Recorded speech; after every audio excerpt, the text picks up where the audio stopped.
Le RTC, en fait, l'objectif est d'offrir le transport en commun à l'agglomération des gens de Québec, qui inclut la Ville de Québec et les 2 autres petites municipalités.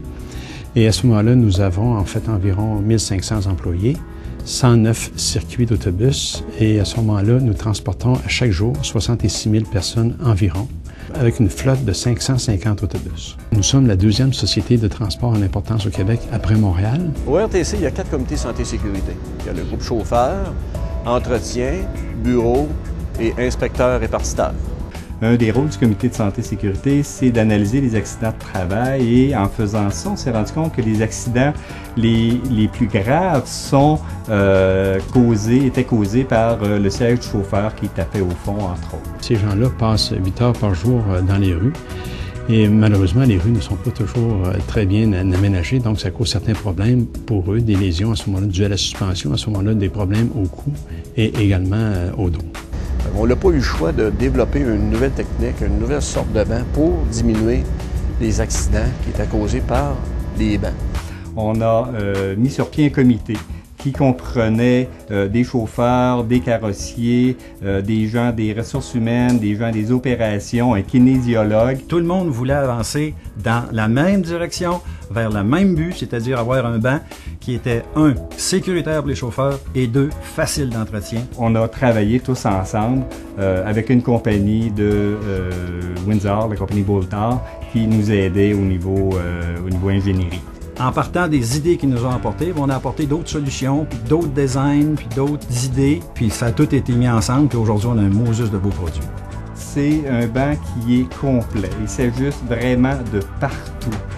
Et tous les ajustements sont indépendants les uns des autres. Ça veut dire que quand on ajuste quelque chose, on ne se désajuste pas ailleurs, contrairement à un autre siège. Tous les mécanismes sont pneumatiques. Alors, je suis actuellement assis sur un ancien siège. Les manettes sont aussi très difficiles à atteindre quelquefois. Il faut se contorsionner. Alors, le Cirque du Soleil engage beaucoup de chauffeurs d'autobus. Et d'autre part, si je conduis très, très bas, et alors à ce moment-là, j'ai une problématique, c'est que mon siège peut aller cogner au fond, ce qui peut m'occasionner des blessures sévères au dos.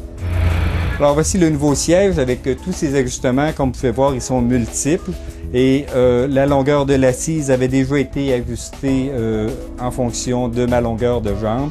Alors on commence par s'ajuster en fonction de l'éloignement des pédales qui sont le seul point fixe sur lequel je puis m'appuyer.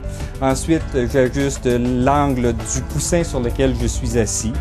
Ensuite, j'ajuste la hauteur du siège, l'angle du dossier. Ensuite, je vais positionner le dossier pour avoir le coussin lombaire à la bonne hauteur. Je serre mes supports latéraux pour être assis droit sur mon siège. Je gonfle mon support lombaire comme j'en ai besoin. Je peux le dégonfler au besoin. Et si j'en ai besoin, je peux gonfler le haut du dossier aussi pour supporter le haut du dos. Et ensuite de ça, il me reste à ajuster mon appui-tête. Le siège est équipé d'appuis-bras qui sont ajustables simultanément. Voilà, comme ça. Et un petit plus, le siège est équipé d'un système de ventilation qui aère le coussin du chauffeur. Alors, on s'en va actuellement à 30 km/h. On va prendre une grille d'égout qui est baissée d'à peu près 6 pouces.